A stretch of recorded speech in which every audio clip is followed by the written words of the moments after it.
Bonjour et bienvenue à tous. Ceux qui ont confondu la puissance avec la jouissance dans le terrain politique, ils en veulent au capitaine Traoré. Et tous les jours, ils sont assis, ils disent, il va passer ici un jour, on va le dégommer, wallahi billahi talai. Ah, vraiment, il a enlevé bon pouvoir là dans notre bouche, et puis il a transformé pouvoir en un devoir. Alors que pouvoir pour nous là, c'est jouissance. Deuxième catégorie.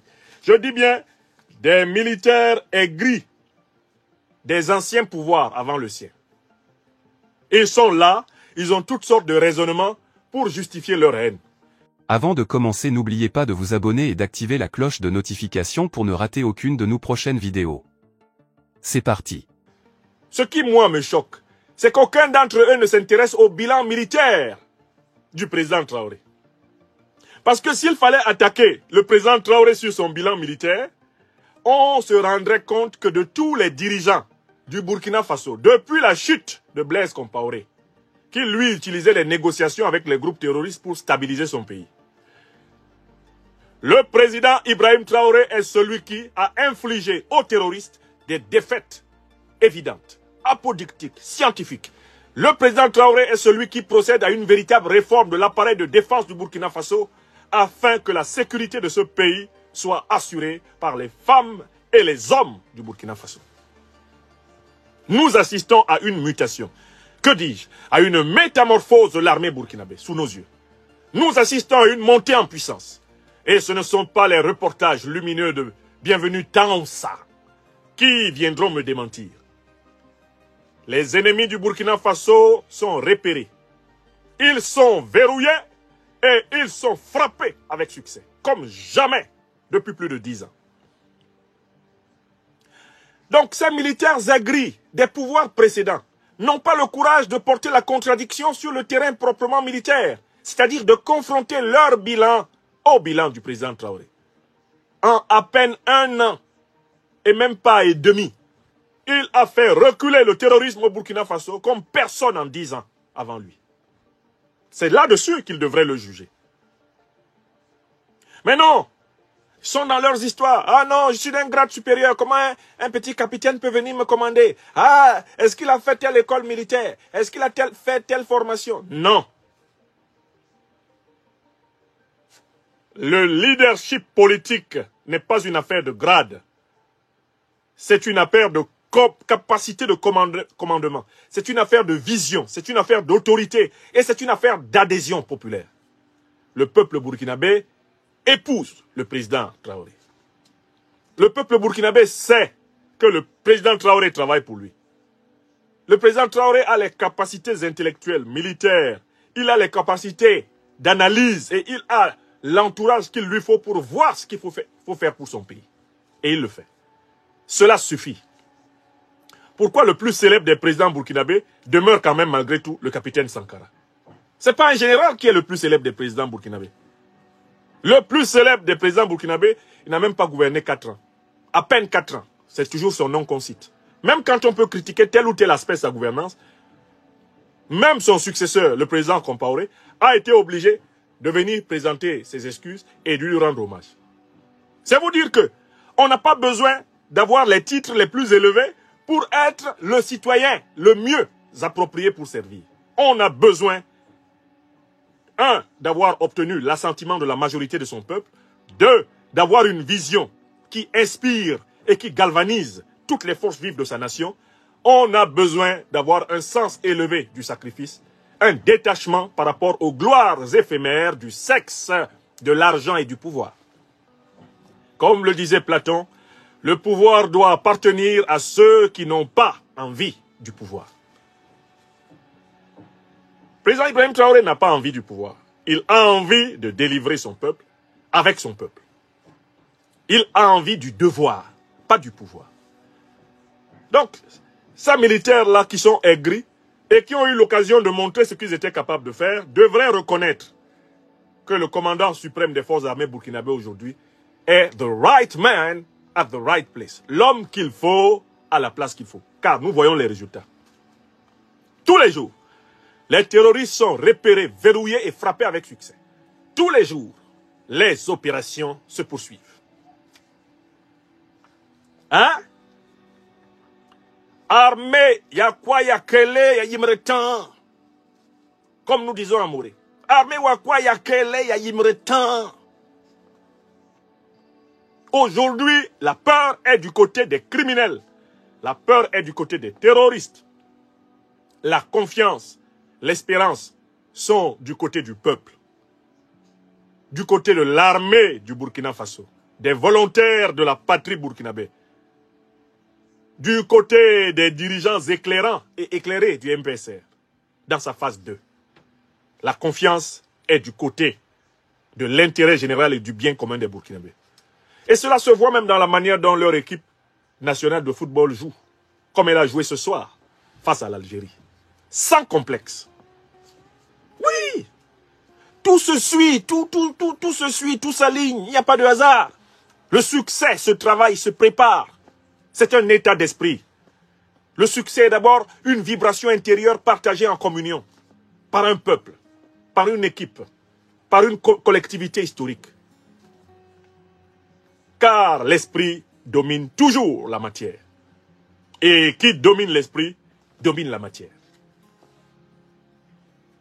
Oui. Vous parlez de quoi là? Troisième catégorie de ceux qui veulent la peau du président Traoré.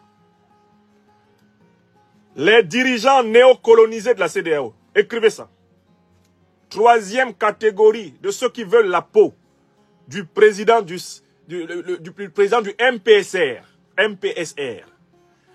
Le président de la transition du Burkina Faso, le capitaine Traoré. La troisième catégorie, ce sont les dirigeants néocolonisés de la CEDEAO. Dans l'ordre de nuisance, il y a Alassane Dramane Ouattara, le satrape reptilien venu de Sendou pour troubler la paix des Ivoiriens. Et ayant renié notre belle terre burkinabé de Sendou pour troubler toute l'Afrique. C'est le vassal en chef de la France-Afrique, dans la sous-région. Il est le porte-étendard de toutes les tentatives d'élimination du président Traoré. Pour preuve, on a attrapé récemment des gendarmes qu'il avait infiltrés au Burkina Faso au mois de septembre, dans le cadre de la tentative de coup d'État, qui devait le 26 septembre ôter la vie au président Traoré. Écrivez ça. On m'appelle le docteur des preuves. Alassane Ouattara est le cerveau numéro 1. Et on sait pourquoi il en veut au président Traoré. Ouattara, d'abord, dans sa tête, a toujours nourri un rêve mégalomaniaque, un rêve mythomaniaque. On lui a demandé un jour qu'est-ce qu'il aurait voulu être s'il n'avait pas été président de la Côte d'Ivoire. Alassane Ouattara, dans son anglais transparent, répondit « I think I would have been an emperor. Un empereur. Je crois que j'aurais dû être un empereur. » Parce que dans la tête d'Alassane Ouattara, le pays que lui, Ouattara, devait gouverner, c'est un pays qui intègre le Sénégal, la Mauritanie, le Burkina Faso, la Côte d'Ivoire, le Mali, la Guinée, le Niger, le Togo, le Bénin. Il a dit. Ouattara a dit ça. Et il n'avait même pas encore bu son vin rouge matinal. Et ces fameuses côtelettes de porc n'avaient pas été mangées quand il a dit ça. Ouattara a répondu à la journaliste. La journaliste s'est demandé si elle rêvait. Un type qui dit qu'il est président de la République. On lui demande ce qu'il aurait voulu être. On aurait pu penser qu'il aurait voulu être chercheur en économie. Bon, de ce côté-là, il n'y a rien à trouver. Il n'a fait aucune recherche en économie. C'était un docteur creux. Un docteur sans background. Bon, on aurait pu penser que, bon, comme il dit qu'il aurait voulu être quoi là, il prétend qu'il est descendant de chef traditionnel. Peut-être qu'il voulait être chef traditionnel sur le fauteuil de son père à Sendou. Non, le gars dit qu'il voulait être empereur. Astaghfirullah, Ouattara. Empereur, hein? Donc empereur du Bénin, du Togo, du Nigeria. En fait, toute la CEDEAO, dans la tête d'Alassane Ouattara, c'est son royaume. Et il n'a de maître que les néocolons français et les impérialistes occidentaux. Sinon, Alassane Ouattara, dans sa tête, il est le patron de la région. Donc, lorsque le président Ibrahim Traoré arrive au pouvoir, Alassane Ouattara attend que celui-ci vienne lui faire allégeance à Abidjan. Il l'attend à Sini, mais Dominique, mais ce jeune homme-là, mais il n'a pas de respect pour moi. Oui, Sou. Mais il vient de prendre le pouvoir à Ouaga. Il ne sait pas que c'est moi le véritable Moro Naba de toute la sous-région. Mais je suis un descendant de Samori Touré quand même. Normalement, mon empire s'étend jusqu'au Nigeria. J'aurais même pu intégrer le Cameroun dedans, le Tchad, tout ça. Sont des... Mais j'ai gouverné plus de 200 pays. 300 pays, chou. Non, non, Dominique, dans mensonge, il y a dosage. Alassane Ouattara, c'est ça. Je vous le dis comme ça sous la forme comique, mais ce monsieur, il est constamment habité par des rêves mégalomaniaques. Et il n'a pas aimé le fait que le président Traoré réserve sa première visite à l'étranger au président Assimi Goïta du Mali. Ah non, mais Alassane Ouattara bondit de sa chaise. Mais, Dominique, tu te rends compte? Au lieu de venir à Abidjan comme Damiba, je vais lui donner des lupanards, il va pouvoir jouir à volonté. Le franc CFA, c'est nous qui le fabriquons en chamalière. Je lui en donne des liasses. Ah non, non, non. Nous, on fabrique le franc CFA sans compter. Hein. Parce que de toutes les façons, on l'injecte en Afrique, les Africains donnent leur richesse en échange. C'est une monnaie vide qui est validée par les Africains. Je suis un gouverneur quand même de la Banque centrale, néocoloniale. Non, non, mais je l'attends à Abidjan. Ibrahim Traoré se permet d'aller chez mon pire ennemi, Assimi Goïta. Mais il va me le payer cher. Hein. Ah non, non, non, non, non. Faites-moi confiance. Il va me payer cher. Oui! Le seul acte par lequel le président Traoré s'est levé pour aller rendre visite à son modèle, à son aîné, à son exemple, à son pionnier, à son précurseur, le président Assimi Goïta du Mali, c'était là la signature de l'arrêt de mort. C'était la signature de l'arrêt de mort du président Ibrahim Traoré auprès de Ouattara Draman. Le renégat qui n'est pas fier de notre belle terre africaine de Sendou. Comme si le Burkina était inférieur en quoi que ce soit à une autre terre d'Afrique. Voilà, hein, monsieur. Est-ce que vous savez que ce monsieur a poussé très loin? Lorsque Damiba faisait semblant d'être président pour jouir et non pas pour travailler, Alassane Ouattara a fait une proposition indécente à Damiba. Là, au moins, faisons justice à M. Damiba, le lieutenant-colonel. L'une des rares fois où Damiba s'est comporté en un véritable Burkinabé, fils du pays des hommes intègres. C'était quand même face à Ouattara, parce que Ouattara avait exagéré. Comme il connaît le faible de Damiba pour le champagne, comme Kaboré. Donc, on a commencé par gaver Damiba au champagne quand il est arrivé à Abidjan là-bas. Non, mais vas-y, bois Damiba. Bois. Non, moi-même, je suis un El Hadj. Hein. Mais tu sais, on a des exceptions. Non, non, non, non, non. Avec des autres comme toi, j'ai le droit de boire tout ce que je veux. Non, non, vas-y Damiba, mets-toi à l'aise. Non, donnez-le, trouvez la, mais non, donnez-lui une veuve Clicquot. Mais qu'est-ce qu'il y a comme bon champagne, les Dom Pérignon, les meilleurs, ramenez ça. Damiba boit seulement, il boit, il boit, il boit. Quand Alassane Ouattara croit que Damiba est cuit, il lui dit, bon mon petit, tu sais tu es mon fils. Damiba, tu es un fils que j'aime beaucoup. Je t'ai beaucoup aimé, hein. Je t'aime beaucoup. Alors, la partie du territoire burkinabé qui englobe le village de mon père là, et de ma mère, à Sendou. Désormais, c'est la gendarmerie, l'armée ivoirienne qui vont patrouiller là-bas. En douce, en fait, on va intégrer la région de Sendou dans le territoire ivoirien. Hein, mon petit Damiba, il y a pas de... D'ailleurs, il y a une caisse là, tu prends 2 milliards, hein, tu les mets où tu veux. Hein. Il y a 2 milliards pour toi là-bas dehors. Non, non, non, non, non, tu es un jeune frère, tu es un fils. D'ailleurs, tu es de la génération de mes fils. Hein?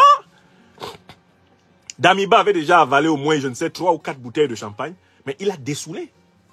Damiba dit, hey, y'a water there. Ouattara, on m'avait dit que le vieux c'est mauvais. Damiba réussit à quand même sortir de ses limbes éthyliques et dit à Ouattara Draman, président, ça là seulement,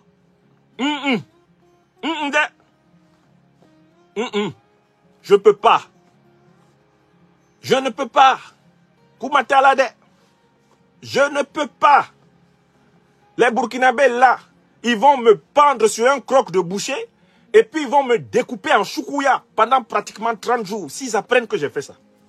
C'est-à-dire que le coup d'état qui va me renverser là, ça ne va pas seulement me renverser, ça va me dépecer. C'est-à-dire que c'est en 1000 morceaux qu'on va me ramasser au Burkina s'ils apprennent que j'ai fait ça. Parce que les Burkinabés, ils ne jouent pas avec leur souveraineté. Ouattara dit, mais tu as peur de quoi? C'est toi le président là-bas. D'ailleurs, Roch, qui était mon propre neveu, je l'ai abandonné pour toi. C'est pas la petite région de Sendou, tu peux pas laisser dans mes mains. Damiba dit, président, ça là seulement, non. Voilà pourquoi quand Damiba a été renversé, et que Damiba a voulu aller en Côte d'Ivoire, Ouattara lui a dit, Nyamorode, Batrade, tu vas où là? Tu veux aller où? Quand je t'avais dit de me donner Sendou, tu as donné? Va là-bas.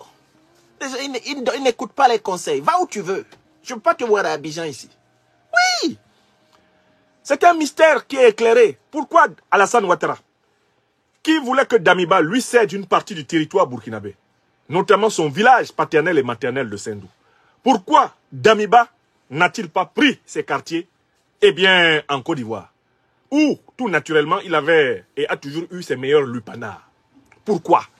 Mais parce qu'Alassane Ouattara n'a pas aimé ça. Et comme Ouattara est un homme rancunier et très méchant, dès que le monsieur est tombé, et que le monsieur cherchait la route d'Abidjan, non, j'ai déjà assez de problèmes comme ça. Non, je garde déjà l'ancien président, le président Compaoré. Moi, je ne suis pas le seul à devoir garder les anciens présidents du Burkina Faso. D'ailleurs, moi, j'ai rien à voir avec votre pays. Quand j'ai demandé de me donner Sendou, tu as dit non. Maintenant, va à Sendou si tu veux. Vous voyez comment Ouattara est mauvais? C'est pour ça que Damiba est assis à Lomé là-bas, en train de ronger son frère avec sa télécommande en main pour changer de chaîne de télé entre deux verres de champagne. Oui. Donc, le président Traoré a été inscrit dans la liste rouge d'Alassane Dramane Ouattara, d'Oumaro Sissoko Embalo, de Macky Sall, de Patrice Talon, et dans une certaine mesure de Tinoubou. Mais Tinoubou, lui, n'a pas tout à fait le temps de tout ça. Parce que Tinoubou aime promettre beaucoup à ses maîtres, mais il fait peu. Parce que Tinoubou, sa plus grande passion, c'est de tromper tout le monde. Voilà, lui aussi, il est habité par le syndrome de l'ethnie C, les corrompus corrupteurs. Tinoubou, lui, pense toujours à un coup fourré. Quelle que soit la promesse qu'il te fait, il y a une tromperie dedans. Tinoubou, c'est le roi de ce que nous appelons à Abidjan l'Anango plan. L'Anango plan, là. Tinoubou est un théoricien parfait. Mais il a roulé toute la CEDEAO dans la farine, Tinoubou. Il leur a promis que l'armée nigériane allait attaquer le Niger sans plus tarder. Alassane Ouattara est rentré dormir. Alassane Ouattara a annoncé qu'il allait monter un commando de 50 hommes parce qu'il avait prévu que c'est les Nigérians qui vont faire la guerre pour eux. Il a appelé Paris, il a rassuré Paris. Non, Tinoubou va le faire. L'armée nigériane envahit le Niger. Bazoum est rétabli. Non, ça va se passer très rapidement. D'ailleurs, préparez-moi un commando, comme un bataillon de 1200 hommes. Il faisait tout ça, c'était du bluff. Il comptait sur les Nigérians pour aller mourir pour lui. Macky Sall comptait sur les Nigérians pour aller mourir pour lui au Niger. Embalo, lui, n'a même pas d'armée. Puisque au moins de coup de feu, tout son gouvernement se cache sous les chaises à Bissau. Lui aussi comptait sur Tinoubou pour envoyer l'armée nigériane mourir au Niger, pour eux. Et tout cela, même Talon, sur ses petits jarrets. Talon s'est mis sur ses talons souliers pour dire que lui aussi il attaque le Niger. Mais il comptait sur le Nigeria. Il n'a pas arrêté d'envoyer son premier ministre des Affaires étrangères, le Yoruba, là, Olu Shegun. Shegun, va là-bas, va voir les Babalawo. Va voir les Babalawo du Niger. Va dire à ton oncle Bola Tinoubou, il n'a qu'à attaquer à Debola. Ouais, Tinoubou. Je ne comprends pas pourquoi il n'attaque pas. Talon comptait sur Tinoubou. Vous savez ce que Tinoubou a fait? Il a appelé les parlementaires. Il a dit, bloquez-moi et dites que la Constitution ne me permet pas de faire la guerre sans que les deux chambres du Parlement se soient réunies en Assemblée nationale pour m'autoriser. Bloquez-moi. Quand on a fini de le bloquer, Tinoubou leur a fait une troisième chose très intéressante. Il a coupé ses téléphones. Il ne prenait plus Ouattara au téléphone. Il ne prenait plus Macky Sall au téléphone. Il ne prend plus Embalo au téléphone. Il ne prend plus Talon au téléphone. Il ne prenait plus aucun, et surtout pas le chef de la France-Afrique. Il est tombé en brousse, Tinoubou. Voilà pourquoi quand il a convoqué, en tant que président de la CEDEAO, un sommet en dernière date, vous avez observé que Macky Sall, Talon, Ouattara ne sont pas allés là-bas. C'était leur manière de protester, que Tinoubou les a menés en bateau. Mais ce que vous devez savoir, c'est quand même que, globalement, toute la CEDEAO n'aspire qu'à la disparition du président Traoré. Je dis bien disparition physique. J'ajoute un deuxième élément.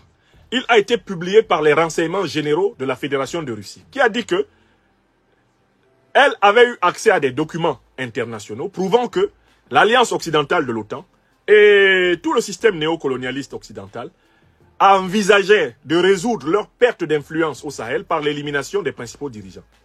Vous n'avez pas vu le câble russe qui est sorti en ce sens?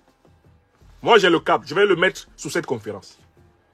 Les renseignements généraux russes ont publié l'information que l'élimination des leaders ouest-africains est désormais retenue au plus haut niveau de l'alliance otanienne comme étant la meilleure façon de réajuster les équilibres dans la sous-région. Donc, les présidents Goïta, Tiani, Traoré sont inscrits en liste rouge. Il ne faut pas que là-dessus vous ayez le moindre doute. C'est une information officielle internationale que je vous donne. Je collerai les liens officiels russes donnant cette information ici, pour ceux qui n'ont pas lu. Donc les gens de la CEDEAO, ce sont eux, les principaux dirigeants politiques ouest-africains qui veulent la disparition physique, bien sûr, du président Traoré. En ce sens, ils n'hésiteront pas à donner de l'argent, des armes, des munitions à tout groupe capable de l'atteindre physiquement. Voilà pourquoi je vous invite à être particulièrement attentifs aux liens qui existent entre la gendarmerie ivoirienne, contrôlée par Ouattara, et les séditieux qui ont tenté d'éliminer dès septembre 2023 le président Traoré. Ils étaient logés dans la gendarmerie. Voilà pourquoi ça a abouti à l'arrestation de l'ancien commandant de la gendarmerie. N'oubliez pas de vous abonner et d'activer la cloche de notification pour rester informé de nos prochaines vidéos. Restez à l'écoute pour les développements passionnants à venir.